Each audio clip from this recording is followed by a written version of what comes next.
ನಮಸ್ಕಾರ ಸ್ನೇಹಿತರೆ, ಇವತ್ತು ಕ್ವಿಕ್ಕಾಗಿ 2-3 ಜನಕ್ಕೆ ಟೊಮೆಟೊ ಗೊಜ್ಜು ಮಾಡೋದು ಹೇಗೆ ಅಂತ ತೋರಿಸ್ಕೊಡ್ತಾ ಇದ್ದೀನಿ. ಬೇಕಾಗಿರೋಂಥ ಪದಾರ್ಥಗಳು: 2 ಸ್ಪೂನ್ ಎಣ್ಣೆ, 1/4 ಸ್ಪೂನ್ ಸಾಸಿವೆ, 1/4 ಸ್ಪೂನ್ ಜೀರಿಗೆ, 4-5 ಕರಿಬೇವು ಎಲೆ, 1 ಸ್ಪೂನ್ ಕಡಲೆಬೇಳೆ, 2 ಈರುಳ್ಳಿ ಸಣ್ಣಗೆ ಹೆಚ್ಚಿರೋದು, ನಂತರ 2 ಹಸಿಮೆಣಸಿಕಾಯಿನ ಹಾಕ್ಕೊಂಡು ಈರುಳ್ಳಿ ಸ್ವಲ್ಪ ಗೋಲ್ಡನ್ ಬ್ರೌನ್ ಆಗೋವರೆಗೂ ಫ್ರೈ ಮಾಡ್ಕೊಬೇಕು. ನಂತರ 4-5 ಬೆಳ್ಳುಳ್ಳಿನ ಜಜ್ಜಿರೋ ಅಂಥದ್ದನ್ನ ಹಾಕ್ಕೊಂಡು ಹುರ್ಕೊಬೇಕು. 2 ಟೊಮೆಟೊ, ಸ್ವಲ್ಪ ಕೊತ್ತಂಬರಿ ಸೊಪ್ಪನ್ನ ಹಾಕ್ಕೊಂಡು ನಾವು ಎಣ್ಣೆಯಲ್ಲೇ ಬೇಯಿಸ್ಕೊಬೇಕು ಟೊಮೆಟೊನ. ಆವಾಗಲೇ ಅದು ಒಳ್ಳೆ ಫ್ಲೇವರ್ ಕೊಡೋದು. ನೀರು ಆ್ಯಡ್ ಮಾಡಬೇಡಿ ಫಸ್ಟೇ. 2-3 ನಿಮಿಷ ಅದನ್ನು ಹಾಗೆ ಫ್ರೈ ಮಾಡ್ತಾಯಿರಿ.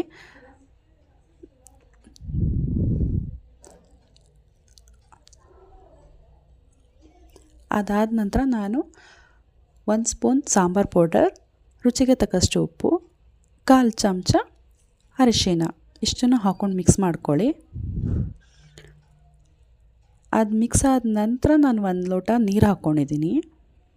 ಅದು ಸಣ್ಣ ಉರಿಲೇ 1-2 ನಿಮಿಷ ಬೇಯೋದಕ್ಕೆ ಬಿಡಿ. ಈಗ 1/4 ಚಮಚದಷ್ಟು ನಾನು ಕಾಳು ಮೆಣಸಿನ ಪುಡಿ ಹಾಕ್ಕೊಳ್ತಾ ಇದ್ದೀನಿ. ಈಗ ಅದನ್ನು ಮಿಕ್ಸ್ ಮಾಡ್ಕೊಳ್ಳಿ.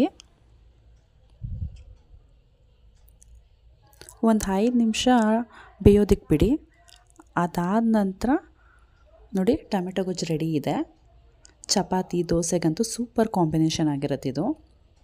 ಇಷ್ಟ ಆದರೆ ಫಾಲೋ ಮಾಡಿ, ಸಬ್ಸ್ಕ್ರೈಬ್ ಮಾಡಿ.